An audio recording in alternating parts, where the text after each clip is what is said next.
कि कभी आपने सोचा है कि एलएलएम्स लार्ज लैंग्वेज मॉडल्स को कैसे बनाया जाता है? तो वो देखते हैं। पहले तो बहुत सारा डेटा सेट चाहिए होता है, सारा टेक्स्ट डेटा होता है एंड वो सारा टेक्स्ट डेटा बहुत डिफरेंट एक्सटर्नल सोर्सेस से कलेक्ट किया जाता है। जैसे कि बुक्स हो गई, वेबसाइट्स हो गए, आर्टिकल्स हो गए या कन्वर्सेशंस हो गई।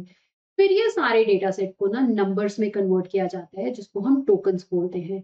क्यों? क्योंकि कंप्यूटर को नंबर्स ही अंडरस्टैंड होते हैं, वो हमारी तरह वर्ड्स को अंडरस्टैंड नहीं कर सकता। फिर आता है सबसे इम्पोर्टेंट फेज जिसको हम बोलते हैं ट्रेनिंग। ट्रेनिंग के टाइम पे ना मॉडल ये लर्न करता है कि नेक्स्ट वर्ड क्या होगा सेंटेंस में। ठीक है, सारे एलएलएम्स यही चीज समझते हैं, लर्न करते हैं। वो ये सीखते हैं ट्रेनिंग के टाइम पे कि सेंटेंस के अंदर नेक्स्ट वर्ड क्या होगा। फॉर एग्जाम्पल, अगर मॉडल ने देखा द स्काई इज, तो मॉडल लर्न करेगा कि ब्लू जो होगा वो मोस्ट लाइकली नेक्स्ट वर्ड होगा इस सेंटेंस के अंदर। तो इस तरह की ट्रेनिंग मिलियंस ऑफ टाइम्स हम देते हैं मॉडल को। एंड हर बार मॉडल थोड़ा थोड़ा बेटर होता रहता है ग्रामर को अंडरस्टैंड करने में, फैक्ट्स को अंडरस्टैंड करने में एंड कॉन्टेक्स्ट को अंडरस्टैंड करने में।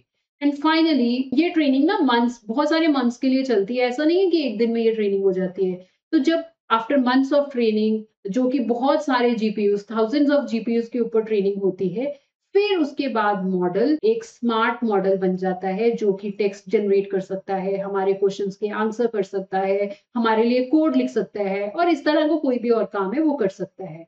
तो इन शॉर्ट हम ये कह सकते हैं कि जो एलएलएम्स होते हैं ना, ये हमारे जनरेटिव एआई की फाउंडेशन होती है, क्योंकि एलएलएम्स को यूज करके ही अ, हमारा जो जो एप्लीकेशंस होती हैं जैसे कि चैट जीपीटी, वो हमारे लिए आंसर्स जनरेट करती है, हमारे लिए ईमेल्स लिख सकती है, हमारे लिए स्टोरीज लिख सकती है।